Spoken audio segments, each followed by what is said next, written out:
a partir de los acontecimientos del 28 de junio del 2009, cuando a un presidente electo por la mayoría del pueblo lo fueron a sacar de su casa con militares y bayoneta calada. Eso nos abrió, digamos, la mente a muchos de los hondureños que hasta entonces nunca habíamos participado ni pensábamos participar en la política electoral y que nos habíamos desentendido de eso. A raíz de los acontecimientos del 28 de junio, a raíz del golpe de Estado del 28 de junio del 2009, pues me sumé como muchos jóvenes y como muchos otros sectores de la sociedad a las movilizaciones exigiendo el retorno al orden constitucional que se había roto. Participé en muchas movilizaciones. Mi familia me motivó a que diera, digamos, un paso más adelante en mi militancia política. Entonces mi papá tenía, digamos, un cierto acercamiento porque había conocido al compañero Juan Barahona del colegio.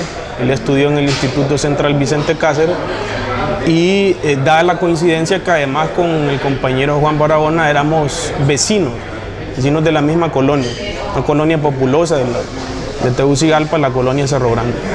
Entonces fuimos con mi papá a tocarle la puerta al compañero Juan Barahona y le expresamos que, bueno, yo estaba movilizado, pero yo quería involucrarme más en ese proceso de resistencia. Me contacté, fui a la casa de Juan Barahona junto con mi padre a buscarlo.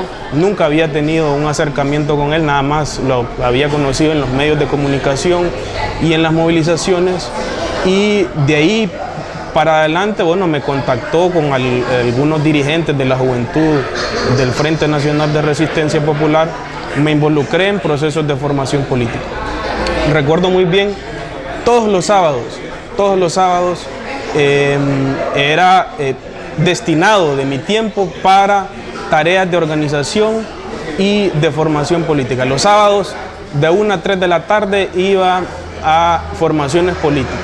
De 3 a 5 de la tarde nos reuníamos, hacíamos círculos de estudio para analizar la coyuntura y para elevar nuestro nivel de interpretación de la realidad y que pudiéramos dar respuestas superiores en la labor transformadora en la cual nos habíamos involucrado a raíz del golpe de Estado.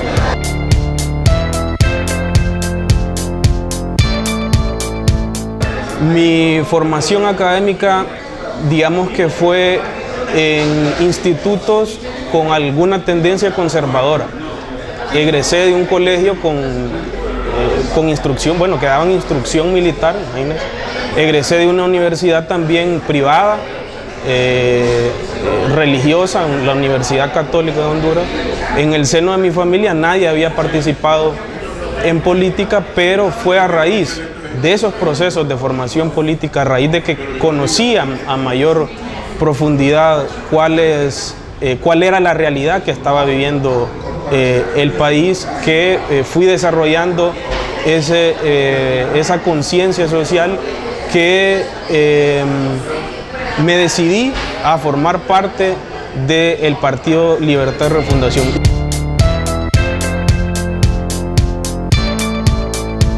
El compartir, digamos, una bolsa con agua cuando estamos en una movilización, el compartir una burra, un pedazo de comida con el compañero que va a la par de nosotros en las movilizaciones, son cuestiones que vivimos diariamente. Quizás desde afuera pueda verse como algo, digamos, extraño, pero eso es algo que vivimos en esas movilizaciones. Además también una gran disposición al sacrificio.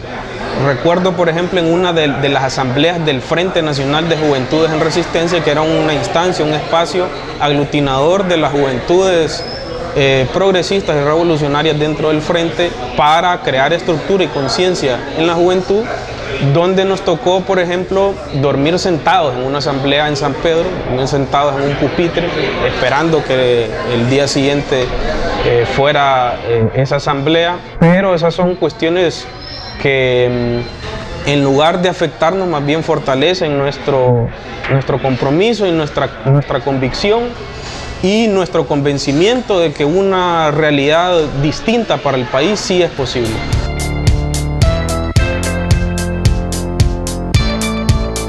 Yo creo que El ejercicio de la política en Honduras se ha basado en un divorcio casi absoluto con la ética. Cada 4 años vemos que se repite casi la misma historia. Lo que se hace no se dice, y nos damos cuenta de esa realidad cuando le estallan a los políticos corruptos los actos de corrupción en los grandes medios de comunicación. Y por otro lado, lo que se dice en las campañas proselitistas, lo que prometen los políticos tradicionales, no se cumple cuando ya están en el ejercicio de sus funciones. Yo creo que el gran precio de desentenderse de la política es precisamente que nos gobiernen los tradicionales, los políticos corruptos, los políticos de antaño que llevan más de 30 años, por ejemplo, algunos diputados en ese Congreso Nacional sin ninguna producción legislativa a favor del pueblo. Y pareciera que estos políticos tradicionales, estos políticos corruptos, sienten que ese voto de confianza que les da el pueblo es una vía libre o un pase libre para apropiarse de los dineros del pueblo. Pero además de eso también los grandes objetivos estratégicos que comparto del partido, de la resistencia, y que gran parte de la población también lo siente, bueno, los vivo y decidí aspirar a un cargo de elección popular para hacer que se cumplan esos grandes objetivos estratégicos.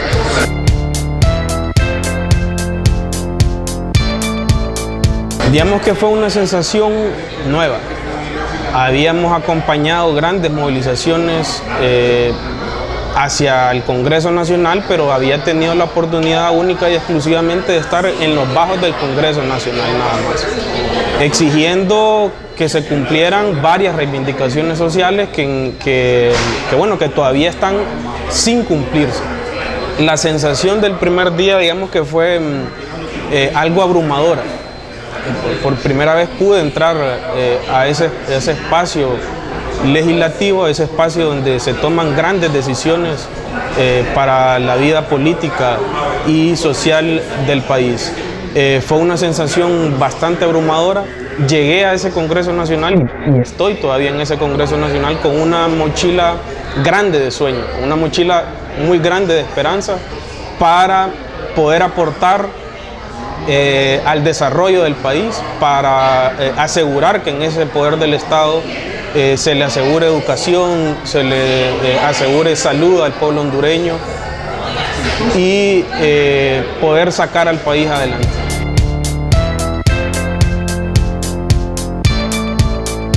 En un país como Honduras, donde falta mucho por hacer, quizás podría tenerse la percepción que estamos tirando, digamos, granos de sal en un océano.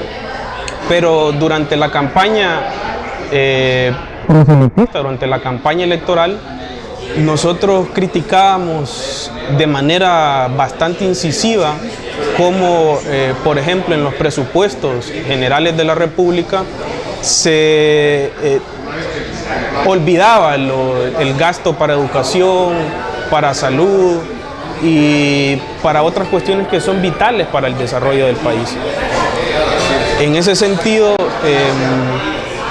una de las propuestas que habíamos hecho en la campaña electoral era asegurar que ese presupuesto del Estado, que la mayoría de ese presupuesto del Estado fuera destinado para la educación y para la salud.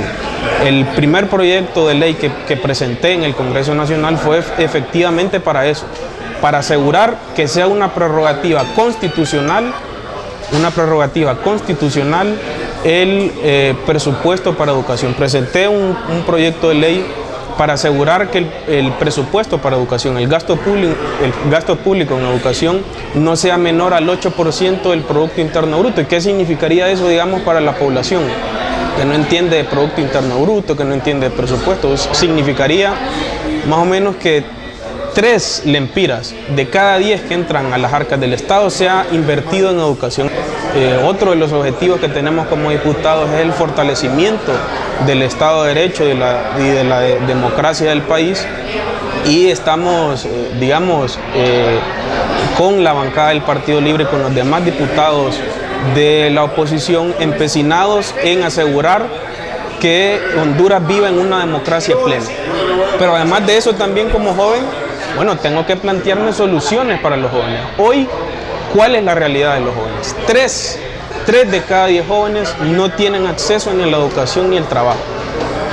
En los medios de comunicación les dicen ninis, pero no es porque el joven no quiera estudiar ni trabajar, sino porque el Estado se ha visto en la incapacidad de generar oportunidades reales para que los jóvenes puedan desarrollarse.